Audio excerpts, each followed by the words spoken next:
Hey guys, I want to bring practical effects back to the industry. I love practical effects. I loved working on Godzilla, Independence Day, working with the sets, working with the practical props.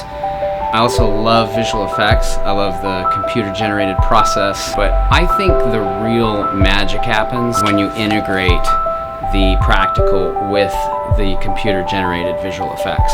That's when you can really get that great interaction with the actors and have great visuals.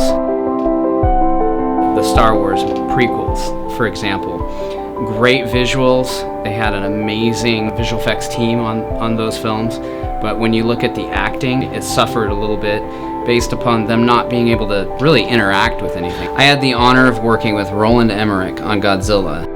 What was so fun about that film was we got to go to Patrick Tatopoulos' office, and we would literally sit there and talk and watch hours of footage of lizards to see how they would move, and we would try to mimic them in the computer. What's even more interesting is Patrick Tatopoulos actually created some of those suits so that they would interact with the actors. There's a scene in Godzilla where the baby Zillas are hatching out of these giant eggs, and Matthew Broderick and the other cast are actually interacting with these creatures. Meanwhile, in the background, you have a zillion of these baby Zillas just kind of crawling around, which are the CG version. So that's a good example of a hybrid of practical and CG. That's what I want to do with all things. I want to be able to have that interaction with our talent so that it feels real, it looks fantastic, the performance is great, but then also have, the CG stuff that you just can't do practically.